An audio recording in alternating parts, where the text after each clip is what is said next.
Halo teman-teman, balik lagi di channel Rido Setiawan. Kali ini saya akan melanjutkan pembahasan soal PSK tahun 2023. Sekarang kita masuk ke soal nomor 36. Sebelum masuk ke pembahasan soalnya, jangan lupa teman-teman untuk klik tombol subscribe-nya jika teman-teman suka dengan channel ini, dan nyalakan lonceng notifikasinya agar teman-teman bisa dapat notifikasi update video terbaru dari channel saya. Oke, tanpa berlama-lama langsung saja kita ke pembahasan soalnya.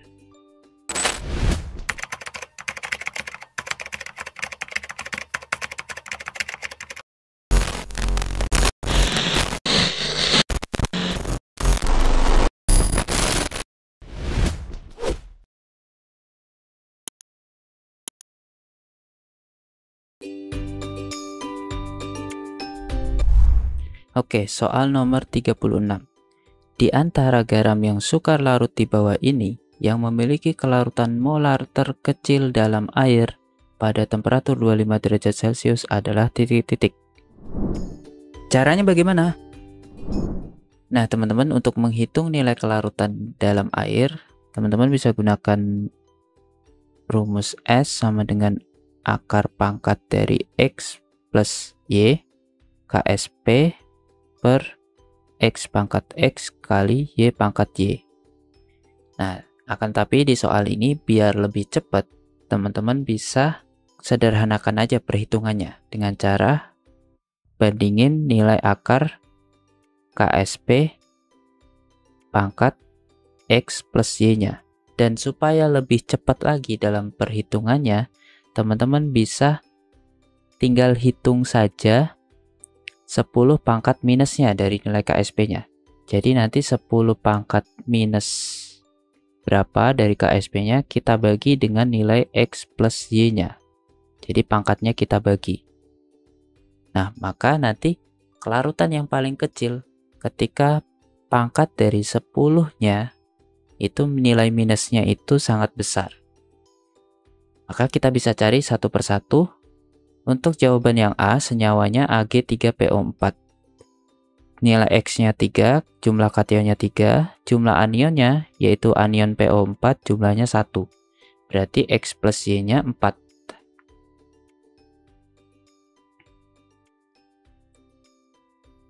Maka nilai kelarutannya kira-kiranya adalah 10 pangkat minus 18 dibagi 4. Jadi sekitar 10 pangkat minus 4,5. Kemudian yang B, senyawanya adalah CdS. Jumlah kationnya yaitu Cd, jumlahnya 1. Anionnya yaitu S, jumlahnya 1 juga. Berarti X plus Y-nya 1 tambah 1, yaitu 2. Maka nilai S-nya bisa kita dekati perhitungannya dengan cara 10 pangkat minus 29 dibagi 2. Berarti 10 pangkat minus 19,5.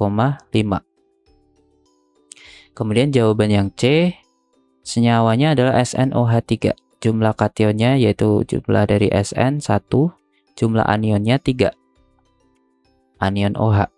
Berarti nilai X plus Y-nya sama dengan 1 plus 3, yaitu 4. Maka nilai S-nya kita bisa dekati perhitungannya dengan cara 10 pangkat minus 26 dibagi 4. Berarti 10 pangkat minus 6,5. Kemudian untuk jawaban yang D, senyawanya adalah AlOH3. Jumlah kationnya yaitu Al, jumlahnya 1, jumlah anionnya dari OH- jumlahnya 3, berarti nilai X plus Y-nya 1 ditambah 3, berarti 4. Maka nilai kelarutannya bisa kita dekati dengan cara 10 pangkat minus 33 dibagi 4. Nilainya sekitar 10 pangkat minus 8,25. Kemudian jawaban yang terakhir yang E, senyawanya adalah AgCl, kationnya 1, anionnya 1. Berarti nilai X plus Y-nya 2. Maka nilai kelarutannya bisa kita dekati 10 pangkat minus 10 dibagi 2. yaitu sekitar 10 pangkat minus 5. Nah, dari sini kelihatan bahwa senyawa B ini memiliki nilai kelarutan yang paling kecil, yaitu nilainya sekitar 10 pangkat minus 19,5. Karena kita cuma membandingkan saja, meskipun nilai ini nilai yang tidak pasti, nilai ini cukup bisa kita gunakan untuk membandingkan mana yang kelarutannya paling kecil, hanya dengan mengambil nilai 10 pangkat minus dari KSP-nya. Sehingga, senyawa yang memiliki kelarutan paling kecil dalam air adalah senyawa CDS. Sehingga jawaban untuk soal nomor 36 ini adalah yang B.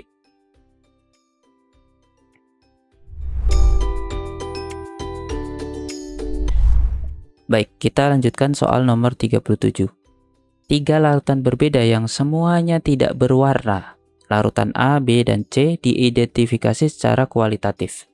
Masing-masing larutan hanya berisi satu senyawa saja, yaitu antara barium klorida, besi sulfat, timbal nitrat, natrium karbonat, atau natrium iodida.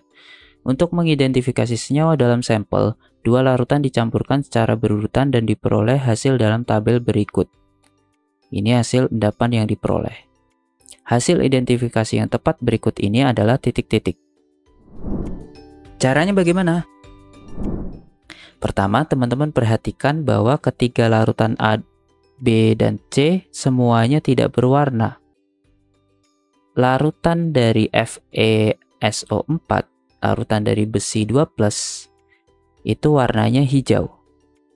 Sehingga larutan A, B, dan C tidak mungkin larutan FeSO4, sehingga jawaban yang ada FeSO4-nya kalian bisa eliminasi. Sehingga sisa jawaban B dan C. Nah, kemudian teman-teman bisa lihat A bereaksi dengan B menghasilkan endapan kuning. Nah, endapan kuning ini berasal dari endapan timbal dengan ion iodida, yaitu endapan PbI2. Nah, sehingga larutan A atau larutan B ini di antara senyawa Pb nitrat dan juga natrium iodida. Sehingga melihat jawaban B dan C, larutan A dan B antara NaI atau PbNO3 2 kali. Sehingga jawaban yang tepat yang C. Karena A dan B-nya antara PbNO3 dan NaI. Sementara jawaban yang B, larutan A dan B-nya itu antara NaI dengan Na2CO3. Nah, maka teman-teman bisa menyimpulkan jawaban untuk soal nomor 37 ini adalah yang C.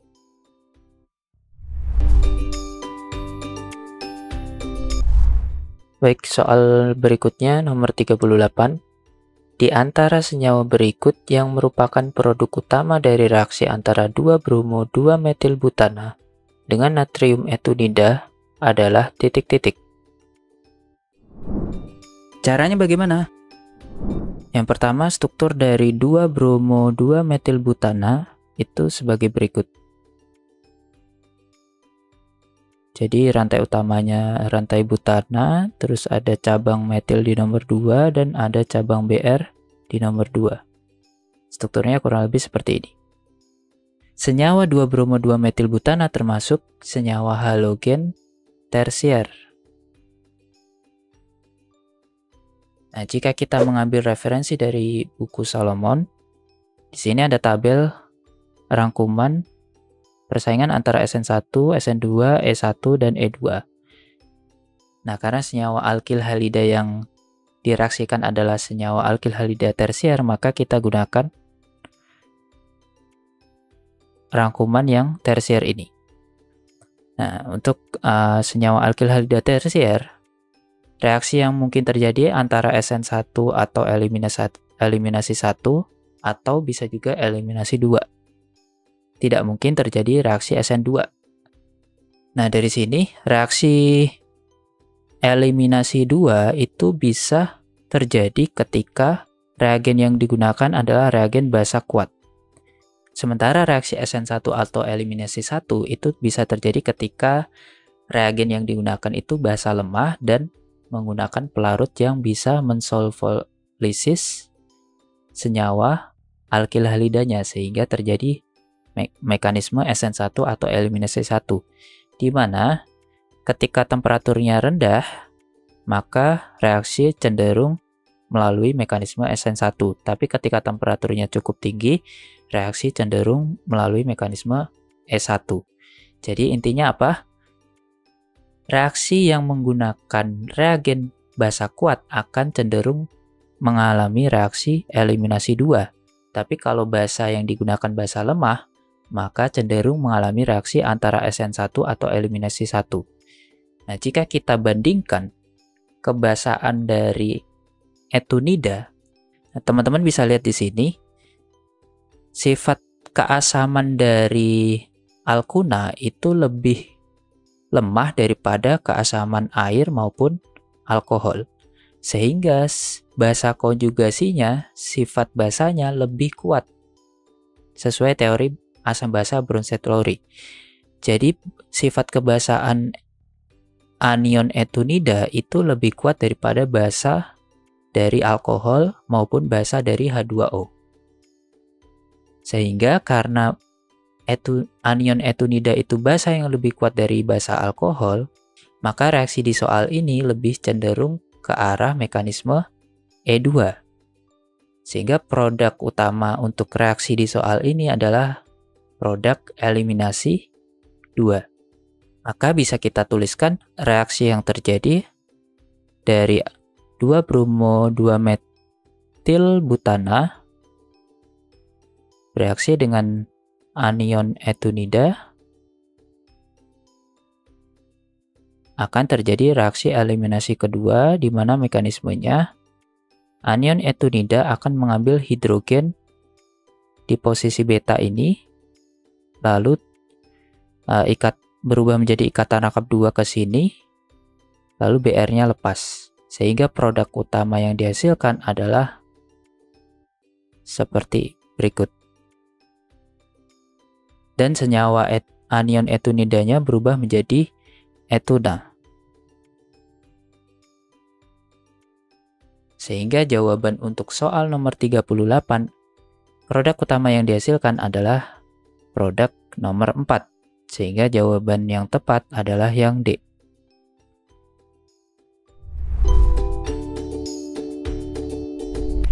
Kemudian kita lanjut ke soal nomor 39. Di antara senyawa berikut ini yang merupakan produk dari skema reaksi berikut adalah titik-titik. Caranya bagaimana? Nah, reaksi yang pertama menggunakan reagen butanoil klorida. Reaksi ini merupakan reaksi asilasi. Jadi benzena akan mengalami substitusi masuk gugus yang diikat oleh Cl ini. Nah, masuknya ke posisi yang mana? Di benzena ini ada gugus isopropil atau gugus karbon. Gugus karbon ini bersifat pendorong elektron, sehingga menjadi pengarah posisi orto atau para. Sehingga produknya nanti masuknya gugus dari reagennya nanti masuk ke posisi orto atau posisi para. Tapi karena posisi orto itu sangat sterik, karena bersebelahan dengan gugus isopropil yang sangat sterik, maka seharusnya produk posisi para lebih dominan daripada posisi orto. Sehingga produk dari reaksi pertama adalah strukturnya seperti ini.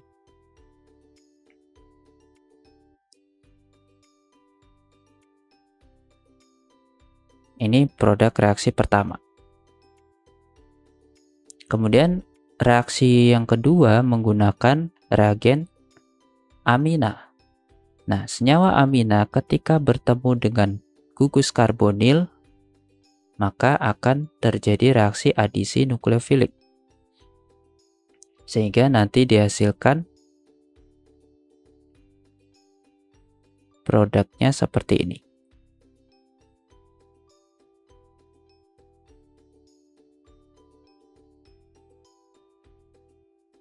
Nah, Ini produk dari reaksi kedua.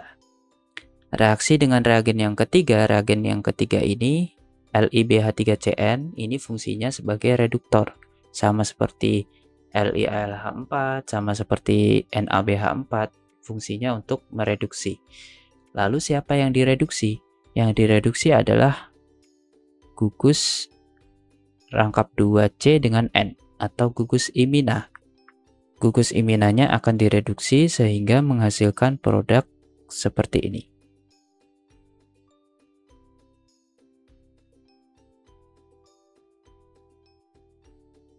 Nah, ini produk yang dihasilkan dari ketiga tahap reaksinya. Maka senyawa yang dimaksud adalah senyawa nomor 3. Sehingga jawaban untuk soal ini adalah yang C.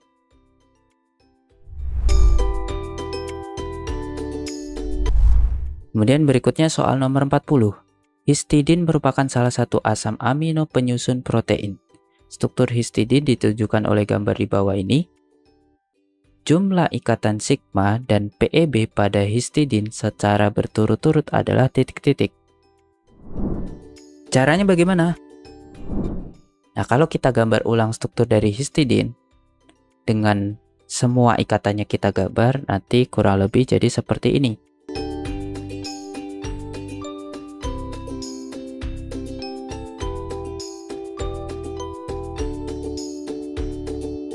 Jadi kurang lebih strukturnya seperti ini. Semua ikatan tunggal itu jenisnya termasuk ikatan sigma. Dan di dalam ikatan rangkap 2 itu terdapat satu ikatan sigma. Sehingga kita bisa hitung ikatan sigmanya 1, 2, 3, 4, 5, 6, 7, 8, 9, 10, 11, 12, 13, 14, 15. Jadi ada 15 ikatan sigma.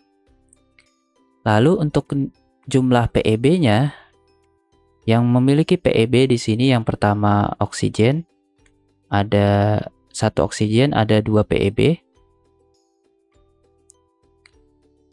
Kemudian ada atom nitrogen, setiap nitrogen punya 1 PEB. Sehingga total PEB-nya ada 1, 2, 3, 4, 5, 6, 7. Maka jumlah total PEB-nya ada 7 pasang. Sehingga jawabannya adalah yang B, 15 ikatan sigma dan 7 pasang PEB. Nah, teman-teman, sampai di sini dulu pembahasan soal di video kali ini. Terima kasih teman-teman sudah menonton. Jangan lupa klik tombol like-nya jika teman-teman suka dengan video ini. Sampai ketemu lagi di pembahasan video selanjutnya.